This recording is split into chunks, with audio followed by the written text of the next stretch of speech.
Okay, so here's something I haven't even turned on yet. The Melefon Mini PC. Enjoy your life. This has an Intel N5105 in it, supposedly. So it's a four-core Celeron class chip.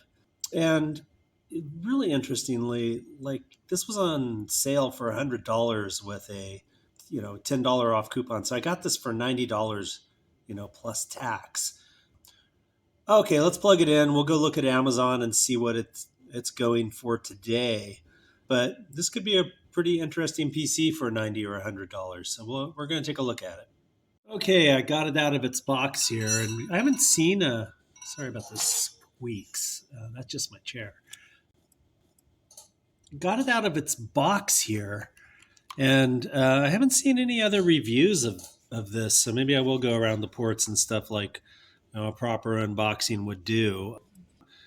Power switch has a headphone jack. We'll see what that USB Type C is all about. We've got two USB, I believe they're 3.1. We'll look in the book. Two more on the back. Um, Something interesting about this: two HDMI ports, which is pretty common. There's your DC in. Does have a lock slot. Does take a micro SD. This side doesn't have anything on it. It's comes with the feature of you get to do your own peel. Yay. And the way that it's constructed is, we can see the fan in there a little bit. Yeah. Doesn't look like a very big fan. And we have the rubber feet. I'm going to take it apart later, but I already pulled one of these off. I'll go ahead and pull this one off. But the screws to access the internals, which I know nothing about, are under those rubber feet. So, probably the rubber feet are going to fall off in a year or two just because they've been peeled off once. But anyway, that's what it looks like on the outside. I'm going to go ahead and fire it up and see what it does. Okay, we're back. Let's go ahead and power it. Power it on. It does seem to power on. While that tries to boot, there were a couple things I noticed in the manual, the one-page manual that comes with it. I guess I should say the other things that came in there. Obviously, there's a 12-volt power supply. Does come with an HDMI cable. Does come with some base mounting. It has a little kit of screws, two screws, so I believe that's for VESA. So that's all good. Actually, it's not poorly packaged either. It does actually say on one side of the lid that it's an 11th gen Intel Jasper Lake N5105. It came in a nice foam, nicely designed foam box to keep everything safe. It does seem to be booting up into Windows, which of course, because it's a new mini PC, I'm not even going to probably go through any of that. I'll probably come back with it Linux on in a minute. But before we do that, a couple things to look at in here. We already talked about the processor. It does seem to have come with Windows 10, 8 gigabyte DDR4, 256G. It says eMMC plus M2 2280. I have no idea, eMMC plus M2. Is it a M2.22 80 millimeter SSD, or is it an eMMC module? I don't know. We'll figure it out. We'll open it up, here shortly. Micro SD slot, HDMI 2, Wi-Fi. This is kind of interesting. Internet connector, 2.5G. The box says differently. I just don't believe that, this is a 2.5 gigabit per second NIC in there, but we'll find out. So USB says type 3.0, so there's four 3.0, and like we saw, earplug, DCN, 12 volt, 2 amp. The power supply I got actually said 3 amps, so maybe it's a little bit better than the spec comes with us. And yeah, this is a weird creature. For $90, it seems like kind of a great price, but I don't think we're going to know everything about it until we get inside it and maybe do a little bit of testing on it.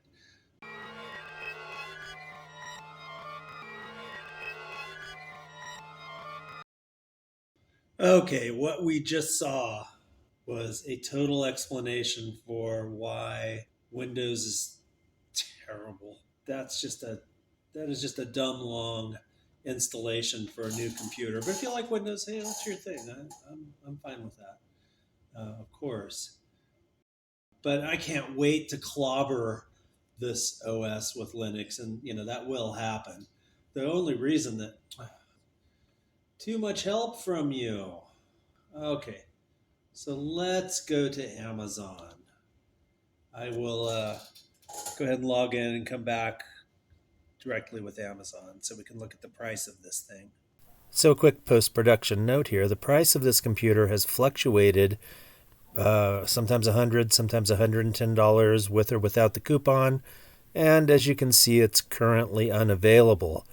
The more interesting thing to note here is probably the 1 gigabit listing. It says that it's 1 gigabit NIC in here. Check out this flashback. This is kind of interesting. Internet connector 2.5G.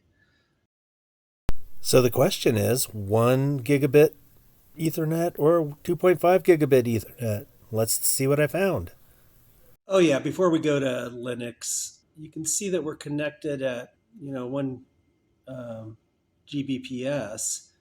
But look at the adapter number there. Intel R Ethernet controller 3 I225-V.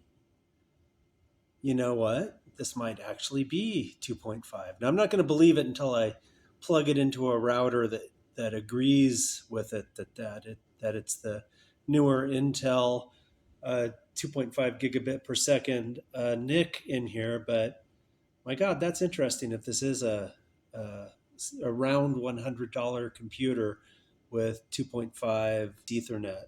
That's interesting. Okay, I have my Melefon turned on and I have it plugged into this Zyzel switch that I bought because I have been intending to upgrade my lab to 2.5 gigabit per second Ethernet. This is the cable I had plugged in before to the back of the Melefon when we were getting 1,000 megabits per second. And that's because it goes to a switch over there that's 1,000 megabits per second. Even if it was a 2.5 port, it would still only deliver 1,000 because that's the kind of switch that it's connected to. This is also a Cat 6 cable, I think, or a Cat 5e. I don't know. It's one of the two. But now I've brought the switch out, connected a Cat 7 cable to the port on the back of this. And see this blue light right here?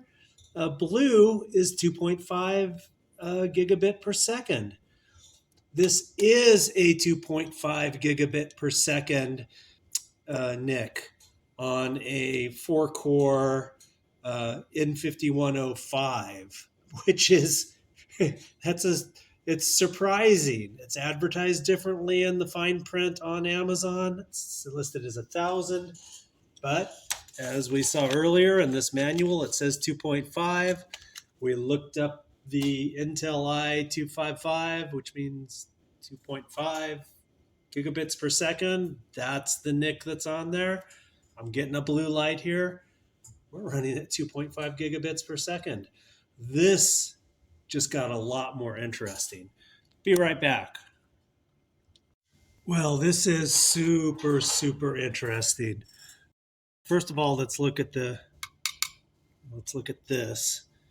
This is the case, and that's fine. But look, space in there for a SATA drive. There's definitely a SATA holder. And by the way it comes apart is there are 4 screws that hold onto the bottom of it with the rubber feet. But inside there are 4 more screws to disconnect the motherboard from the bottom plate of the bottom part of the case. There are 2. Be careful if you take it apart. The wireless antenna is right there. we'll look at what wireless card is in here later when I flip it over. But one of the things that I notice here is this ITE chip. So that's an I/O controller. And right next to the I/O, there does seem to be a 12-pin header for a ribbon connection.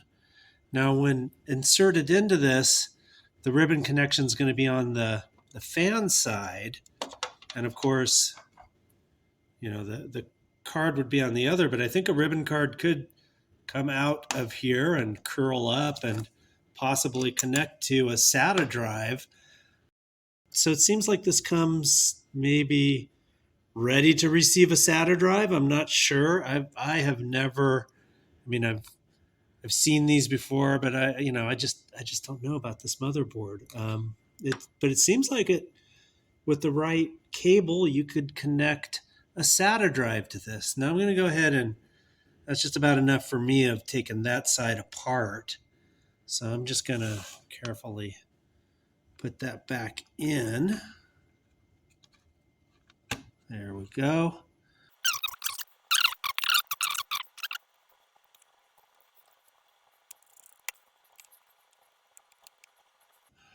Okay, now we can try to see what kind of card we have in here. It's got a Intel model 72.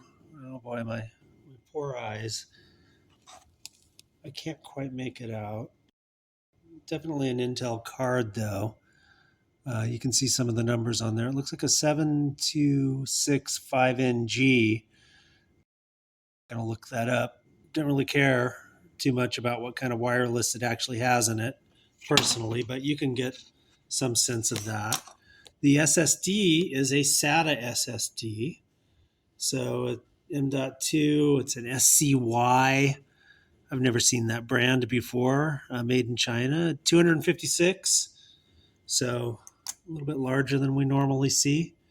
The RAM is soldered. It was all on the other side. It looks like it's cooled by the same plate that's cooling the CPU. And so I actually couldn't see the RAM. Normal stuff everywhere else here. Got the battery.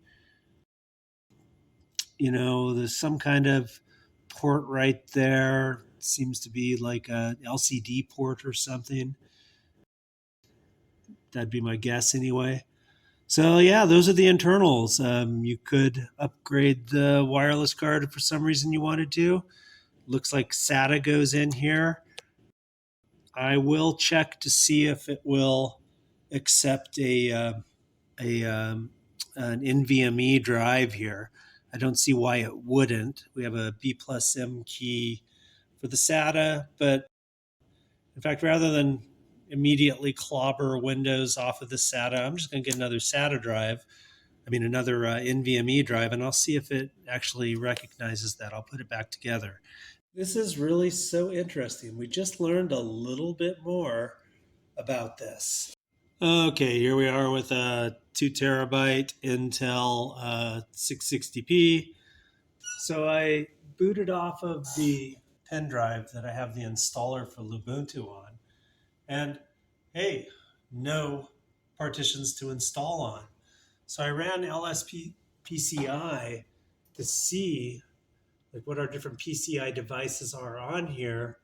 And I've got host bridge, VGA controller, signal processing, USB RAM, SD host controller for the SD card, serial bus controller.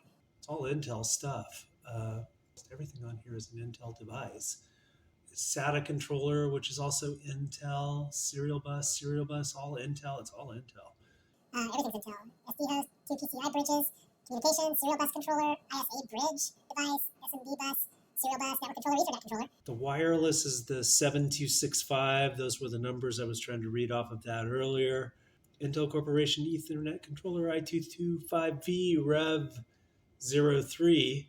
Seems to be 2.5 gigabit per second. That's a big plus, but I don't see anywhere here where we have a PCI controller that's going to talk to, well, at least talk to that SSD. It's very curious, but it does not, obviously, it does not recognize the NVMe SSD that's in there. I know I don't have much of a YouTube channel, but I'm getting the feeling like I'm just gonna have to hope. Yeah, no partitions to install on. It does not see that. This time I put, I just thought it'd be clever to try putting in the device that I put in there is a 16 gigabyte uh, old fashioned first generation Optane accelerator SSD. These were only two lanes. So yeah, it's not 2 lanes versus 4 lanes or anything like that. Shouldn't have been anyway. Just a wild stab at trying another known working device in here. Just very interesting. And by the way, these are B plus M key um, NVMe SSDs. But again, this um, connection here, the socket is just an M key, which would tend to indicate, yeah, you would be able to run an NVMe SSD in here, but BIOS doesn't see it. Ubuntu doesn't see it when the installer starts up. So I'm just going to go back to the SATA SSD, punt on that right now. And I don't know, friends, maybe some people who are interested in this new generation of mini PCs finds this video and can leave me something in the comments. That's all I've got right now. All right, let's come back and test the speed of the SSD, and let's also see how this holds up under load. So I'm probably going to present this a little out of order. This is a mysterious mini PC, this Melefon N5105 device. And one of the weirdnesses is that although it has the socket in it that will accept an M-type NVMe SSD, it does not show up. And it does not recognize NVMe SSDs. So we're only going to be able to test it with the SATA SSD. That seems to be all it supports. We created the partition over here specifically for testing. We're using GNOME disks to do a benchmark of the partition. I'll just do a standard benchmark here. We're going to do 100 samples, read and written. Let's see what we get. Let's go ahead and run this.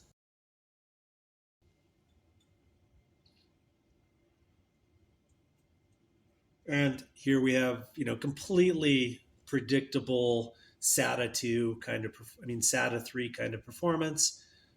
539 megabits per second, 476.2 write speed, about 0.1 milliseconds latency on this. We can change this to write more smaller files. Let's see what we get out of that.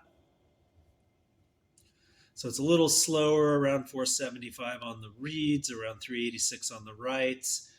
Wow, it actually ran quite a bit faster that time in terms of the, that was kind of interesting. It was like 0.1, now it's 0.07 on the benchmark for latency.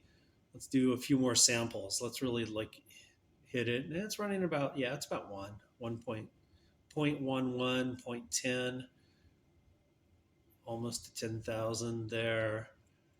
So exactly what we would expect from any kind of decent SATA 3 SSD, which is what's in here. And let's go ahead and check out. There we go. Okay, Diskmark, which is like Crystal Diskmark, but for Linux.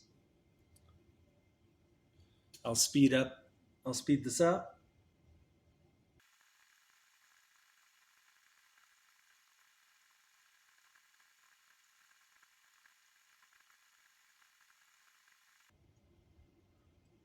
There we go. So at, QDepth 8, single thread, sequential, about the same things that we saw in GNOME disks, sequential, QDepth 1 thread, and the random 4K for both QDepth 32 and QDepth 1. all about what we would expect for a SATA SSD. No surprise there. Again, the only thing that's kind of surprising to me, and maybe why this is so inexpensive, is that although it looks like it's loaded and has a slot that could take an NVMe SSD, it does not recognize any, at least the two NVMe SSDs that I've tried in it. Maybe there's something wrong with it. I don't know. It's a mystery to me. Output of LS CPU. We have Intel Celeron N5105, so that's an 11th gen 2 gigahertz base clock mini PC. And it has a boost, as you can see right about here, a boost up to 2.9 gigahertz.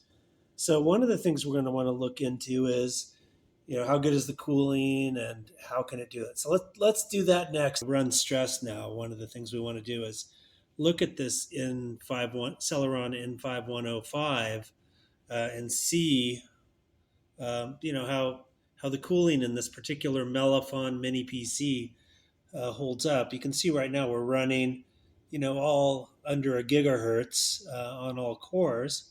So let me go over to this window. We'll start stress running. So we're going to stress out all 4 cores. And it immediately jumps up to almost 28, 2792, and bounces around a little bit.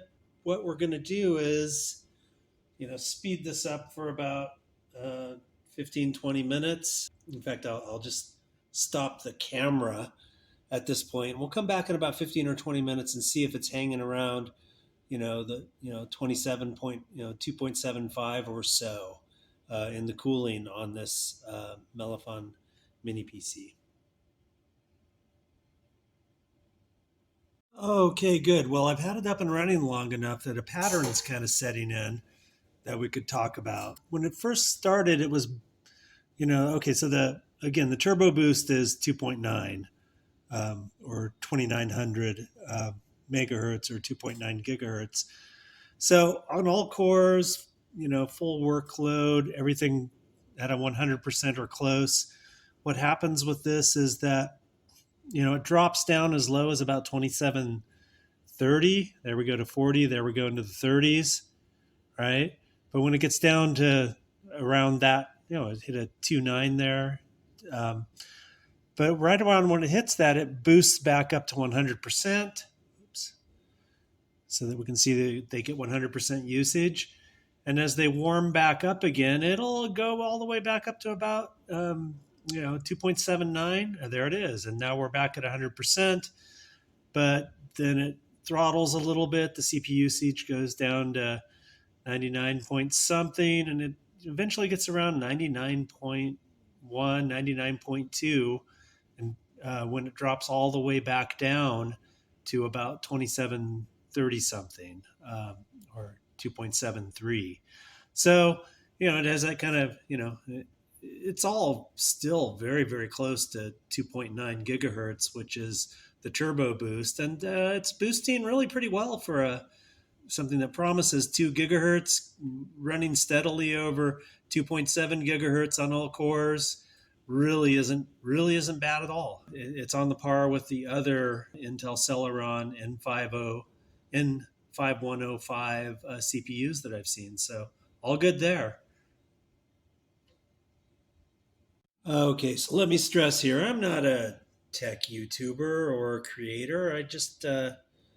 I'm really interested in mini PCs right now, in part because I think the low end of mini PCs, especially 11th and particularly 12th generation kind of Celeron class, although they don't call the 12th generation Celeron anymore.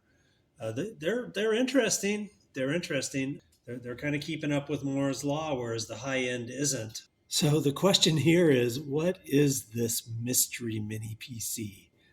What is this and what is it for? Networking for $90 with an 11th gen 4-core Intel Celeron PC CPU? I don't know. Maybe there's a reason it's $90, and maybe that SATA is the reason. But you are going to be limited to SATA apparently with this, and not be able to put an NVMe, upgrade it to an NVMe drive.